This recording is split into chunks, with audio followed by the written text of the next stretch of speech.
Hi there.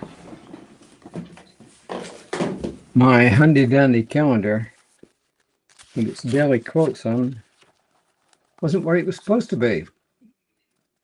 I've moved it because yesterday I did some major cleanup in our office. I'd started earlier and yep, yeah, it looks a lot better. It feels better. The energy is better.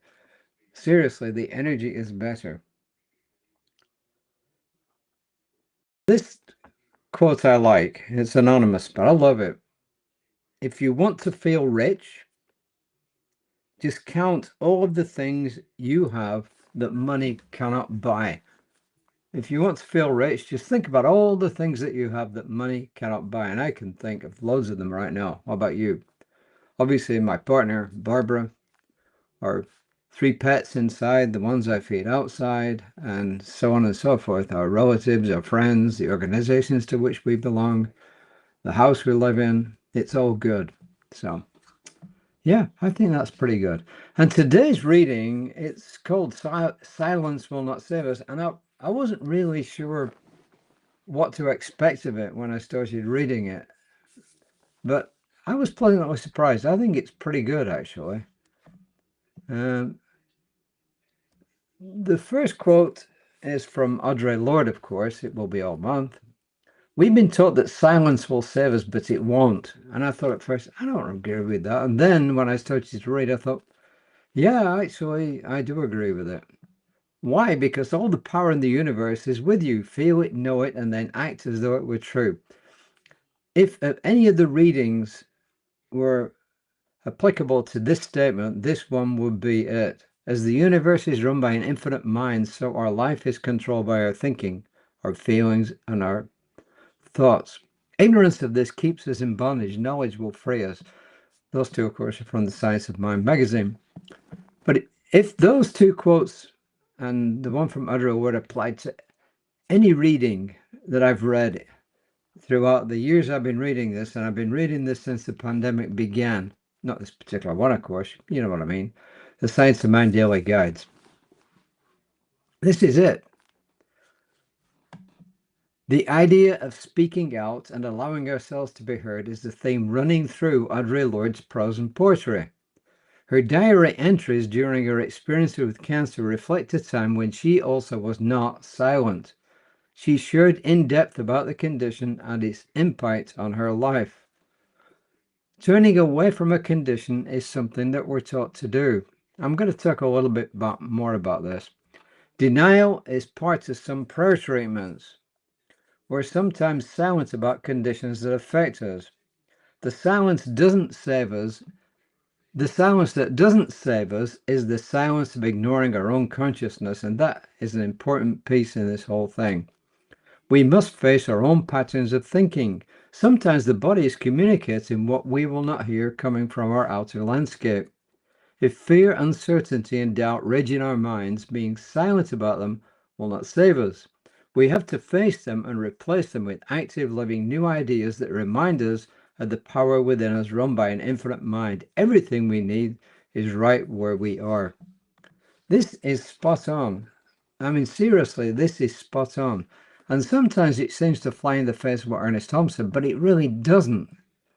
When she said turning away from a condition is something we're taught to do, and denial is part of some prayer treatments. But it isn't denying the condition. What it's the denial that Ernest Holmes is talking about, and which she would be fully conscious of here, is denying that we have no power to change that condition. And of course, that is absolutely not true. We have all the power in the universe flowing through us. What she's saying is, hey, if there's something wrong, admit it. Whether it's within you or outside of you, admit there's something that needs to change. But then when you go in prayer, that is when you deny that you don't have the power to change it. You affirm that you have the power flowing through you to change conditions within yourself and outside of yourself. So this whole thing about denial is from a different angle. What you're denying is that you're stuck in that condition forever, or those people are stuck in that condition forever. That's what we deny. We don't deny that those conditions exist. Ernest Holmes said, you look a disparate fact in the face. In other words, something that's wrong. It could be lack of money, it could be ill health, it could be a situation that somebody needs to change. You look it straight in the face, and then in prayer, you turn away from it and you affirm what it is that you want to take its place. So you don't deny the condition exists. So I think this reading is superb. I really do. I think it's one of the best I've ever read. I acknowledge what troubles me so that I can face it and replace it. See, I acknowledge what troubles me so that I can face it and replace it.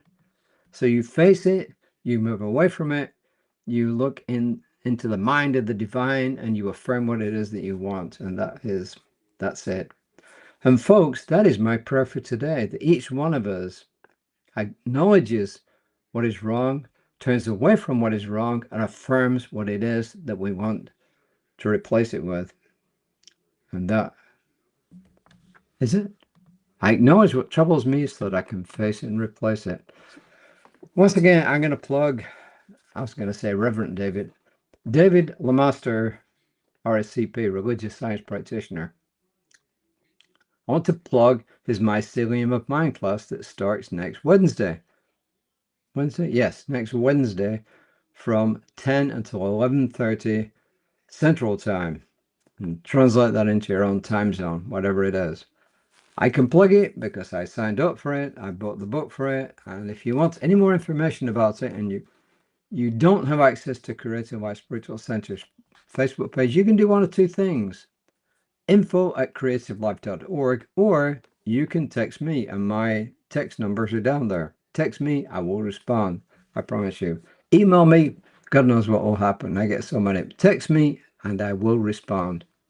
So my prayer for each and every one is a wonderful rest of the day, a wonderful night's sleep. I'll wake and refreshed in the morning. And I claim that that is the truth for each one of us here. And I release it in gratitude into a divine mind that always says yes when your belief is there. And so it is.